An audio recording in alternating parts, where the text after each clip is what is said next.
नमस्कार। मैं हूं आपका दोस्त विजय विद्रोही। आप मुझसे जुड़ चुके हैं, इसके लिए आप सबका तहे दिल से शुक्रिया। और मैं भी अगले कुछ समय आपसे जुड़े रहने की कोशिश करूंगा। मैं मुस्कुरा इसलिए रहा हूं क्योंकि महाराष्ट्र से एक बड़ी खबर आ रही है। बहुत बड़ी खबर है जो बताती है कि शरद पवार ने कैसे मास्टर स्ट्रोक खेला था। शरद पवार का कैसे भारत की राजनीति में कोई सानी नहीं है, और शरद पवार ने कैसे उस समय प्रधानमंत्री मोदी जी की पूरी पार्टी को, एक तरह से मोदी अमित शाह की जोड़ी को पटकनी दी थी, सियासी पटकनी दी थी। कुल मिलाकर बड़ा शाह और मात का खेल है राजनीति, और इसके माहिर खिलाड़ी है शरद पवार।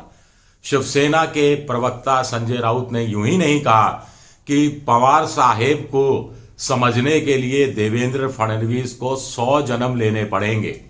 ये बात वो देवेंद्र फडणवीस के संदर्भ में क्यों कह रहे हैं? इसलिए कह रहे हैं क्योंकि देवेंद्र फडणवीस ने एक आरोप लगा दिया कि साहब ये जो अजीत पवार के साथ मिलकर उन्होंने 3 दिन की सरकार चलाई थी, भगत सिंह कोश्यारी राज्यपाल हुआ करते थे, मुंह अंधेरे, सुबह सुबह सूरज भी नहीं निकला था कि शपथ दिला दी गई थी जिसमें देवेंद्र फडणवीस को मुख्यमंत्री और अजीत पवार यानी शरद पवार के भतीजे को उप मुख्यमंत्री बनाया गया था। तो इसके पीछे सारा खेल शरद पवार का रचा हुआ था।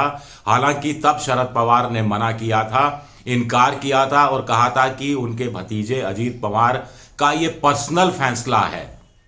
देवेंद्र फडणवीस के कुछ समझ में नहीं आया। देवेंद्र फडणवीस तो आज भी ये कह रहे हैं कि उद्धव ठाकरे ने जितना बड़ा धोखा दिया उससे बड़ा धोखा अजीत पवार का नहीं था, अजीत पवार का छोटा था वो। बल्कि उन्होंने ये कहा कि अजीत पवार तो पूरी ईमानदारी के साथ हमसे जुड़े थे, मैं उनके इंटेंशन पर, उनकी नीयत पर कोई सवाल नहीं खड़ा करना चाह रहा। लेकिन संजय राउत ने सारा रायता बिखेर दिया है।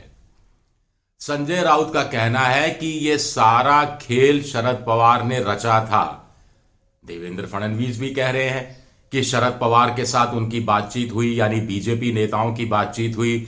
आखिर महाराष्ट्र में सरकार बन रही थी तो उसमें कहीं ना कहीं प्रधानमंत्री से लेकर अमित शाह सब इन्वॉल्व हुए होंगे, पक्की बात है। तो हमारी बातचीत हुई, हमने तय किया और शरद पवार की पार्टी ने हमें अप्रोच किया और हमने स्टेबल गवर्नमेंट देने की इच्छा से सरकार बनाई। लेकिन खेल क्या हुआ था? खेल बड़ा मजेदार है दोस्तों। यह समझने की जरूरत है कि क्यों राहुल गांधी को शरद पवार जैसे नेताओं के चरणों में बैठकर राजनीति सीखनी चाहिए। संजय राउत ने खुलासा किया है, बहुत बड़ा खुलासा किया है। उन्होंने कहा कि दरअसल त्रिशंकु विधानसभा बनी थी, बीजेपी अपने दम पर सत्ता हासिल नहीं कर पा रही थी। 288 की स्ट्रेंथ है, 145 जीतने के लिए चाहिए बहुमत के लिए। बीजेपी की 25-30 सीटें, 105 के आसपास शायद सीटें आई थी। शिवसेना की 56 थी, दोनों के बीच में करार टूट गया था। एनसीपी की 54 थी और कांग्रेस की कोई 43 या 44 थी। तो राष्ट्रपति शासन लग गया। अब बीजेपी किसी भी सूरत में राष्ट्रपति शासन तब तक नहीं हटाती जब तक उसे अपनी सरकार बनने की संभावना नहीं दिखती। उधर उद्धव ठाकरे, शरद पवार और कांग्रेस पर्दे के पीछे एक हो चुके थे, लेकिन उनको सरकार बनाने का मौका नहीं मिल रहा था। और उन्हें अच्छी तरह पता था कि बीजेपी राष्ट्रपति शासन उठाने वाली नहीं है, उन्हें सरकार बनाने का मौका नहीं देने वाली है। तो ऐसे में शरद पवार ने गेम खेला, बड़ा सियासी गेम ये खेला कि अजीत पवार को आगे कर दिया। अजीत पवार जाकर मिल गए देवेंद्र फडणवीस से और सरकार बन गई। शरद पवार जानते थे यह सरकार 2 दिन से ज्यादा चलने वाली नहीं है, क्योंकि कठपुतलियां जो नचा रहे थे हाथ तो उन्हीं के थे। 3 दिन में सरकार गिर गई और अब गवर्नर के लिए जरूरी हो गया, क्योंकि राष्ट्रपति शासन उठा ही चुके थे वो इस सरकार को शपथ दिलाने के चक्कर में। अब गवर्नर के लिए जरूरी हो गया कि यह सरकार गिर गई तो विपक्ष को एक मौका दें, और विपक्ष को मौका मिल गया और महाविकास अघाड़ी की सरकार बन गई जो 2-2.5 साल चली। तो यह था शरद पवार का खेल। और शरद पवार ने ऐसा खेल पहली बार नहीं खेला है, पहले भी वो खेल चुके हैं। जिसके लिए मैं कह रहा हूं कि क्यों राहुल गांधी को 2024 के लोकसभा चुनाव के संदर्भ में शरद पवार की जरूरत है। अडानी कांड का कोई तोड़, यानी जिसको चुनावी लाभ के लिए चुनावी मुनाफे के लिए भुनाया जा सकता है अपने पक्ष में, ये कोई निकाल सकते हैं शरद पवार। मुंबई के हैं, आर्थिक राजधानी है, कॉरपोरेट जगत से उनका 30-40 सालों से वास्ता रहा है, कॉपरेटिव सोसाइटियों के वो मालिक रहे हैं, अरबों रुपया गन्ना शुगर मिलों के पास रहा है, और शरद पवार इस खेल के बड़े माहिर खिलाड़ी हैं। आपको समझना चाहिए।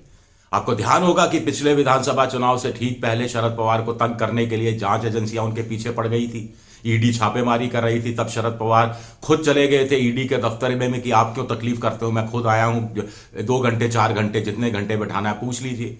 और उसके बाद अमरावती जो उनका गढ़ है, वहां जाकर उन्होंने बीजेपी को ललकारा था कि अब मैं छोड़ूंगा नहीं, बख्शूंगा नहीं। तबीयत खराब है, उसके बावजूद पूरे महाराष्ट्र में घूमूंगा, हर इलाके में जाऊंगा, और आपकी सरकार नहीं बने, आप सत्ता में नहीं आ पाए, इसके लिए खून पसीना एक कर दूंगा। और यह शरद पवार का चुनाव था, उनका प्रचार का तरीका था उग्र, आक्रामक, जिसमें सहानुभूति का वोट भी शामिल था, मराठी अस्मिता का वोट भी शामिल था, जिसकी वजह से बीजेपी सरकार बनाने से चूक गई। ये शरद पवार थे जिन्होंने बार बार उद्धव ठाकरे से कहा कि देखिए, आप बड़े भाई थे, बीजेपी छोटा भाई थी, अब छोटा भाई मोटा भाई बड़ा भाई बन रही है, आपको धीरे धीरे खा रही है, धीरे धीरे कुतर रही है, आपको पूरा चबा जाएगी, पूरा खा जाएगी, अलग हो जाइए। अगर अपनी शिवसेना को बचाना है तो अलग हो जाइए, चंगुल से अलग होइए, हमारे साथ आके मिलिए। और उद्धव ठाकरे की बुद्धि ने समय पर काम साथ दिया उनका, और वो चले गए और महाविकास अघाड़ी पार्टी बन गई। एक किस्सा और याद आता है जो बताता है कि शरद पवार के विपक्षी पार्टियों में कितने गहरे ताल्लुकात हैं। एक डिजिटल चैनल पर एक वरिष्ठ पत्रकार कह रहे थे कि उस दौर की बात है, शायद देवगौड़ा की सरकार का दौर था या इंद्र कुमार गुजराल का। वो पत्रकार चाहते थे कि महाराष्ट्र से फलाना नेता केंद्रीय कैबिनेट में शपथ तो नहीं ले रहा, तो वो शरद पवार के पास गए। शरद पवार तो उस समय कांग्रेस में थे। शरद पवार ने कहा ठीक है मैं बताता हूं। तो एक फोन मिलाया, कहीं बात की। अब वो कांग्रेस में थे या एनसीपी बना चुके थे, मुझे एग्जैक्ट ध्यान नहीं, लेकिन जो भी हो, वो उस सत्तारूढ़ गठबंधन का हिस्सा नहीं थे। एक फोन मिलाया और कहा कि हाँ आप सही कह रहे हैं, वो फलाना नेता है, मंत्री बन रहा है, और ये पोस्ट उसको दिए, ये मंत्रालय दिए जाने की भी बात है, लेकिन जिस और नेता की बात कह रहे हैं वो कैबिनेट में नहीं है इस बार। तो इतनी गहरी पैठ है और इतनी राजनीति की बिसात पर शाह और मात का खेल इतनी खूबसूरती से खेलते हैं कि अंदाजा ही नहीं लगा पाए। मोदी जी, अमित शाह जी, कोई चाणक्य है, कोई रणनीतिकार है, कोई विपक्ष के कदमों को पहले से भांपकर एक कदम आगे की सोचता है, लेकिन इस जोड़ी को चित्त कर दिया, पटखनी दी थी शरद पवार ने, और कैसे महाविकास अघाड़ी की सरकार बनवाने में वो कामयाब हो गए थे। और यह गठबंधन ने बीजेपी को सत्ता में नहीं आने दिया। इस गठबंधन ने बीजेपी के जो महत्वाकांक्षा थी शिवसेना को पूरी तरह से हड़प करने की, वो चाल नाकाम कर दी। और यही गठबंधन 2024 के लोकसभा चुनाव में महाराष्ट्र में 48 में से 34 से ज्यादा सीटें जीत सकता है। ये हम नहीं कह रहे, ये इंडिया टुडे के पोल में भी ये बात कही गई है। तो कुल मिलाकर राजनीति के खिलाड़ी पर मुझे लगा ये आपको बताना जरूरी है, शरद पवार किस तरह के धनी हैं चालें चलने में। और आपको विपक्ष को चित करना है तो चालें चलनी ही पड़ेंगी, क्योंकि बीजेपी भी आपको चित करने के लिए चाल पर चाल चलती रहती है। तो वायनाड में है राहुल गांधी, उनको चाहिए कि मुंबई जाएं, शरद पवार जी से मिले और उनसे कोई कर्तव्य, कोई गुर सीखें कि कैसे अडानी कांड को चुनावी लाभ में बदला जा सकता है। शुक्रिया मेरा ये वीडियो देखने के लिए। अगर मेरा ये वीडियो पसंद आए तो सब्सक्राइब कीजिए, शेयर कीजिए और लाइक कीजिए, और घंटी जैसी आकृति से दबा दीजिए ताकि बेल आइकन, ताकि अगला वीडियो आए तो आपको तत्काल इसकी जानकारी हो जाए। @विद्रोही7 मेरा ट्विटर हैंडल है, और फेसबुक पर भी मेरा पेज है विजय विद्रोही पेज।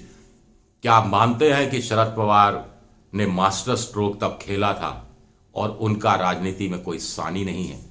जवाब दीजिएगा, इंतजार रहेगा, हाँ या ना में। शुक्रिया, बहुत बहुत शुक्रिया।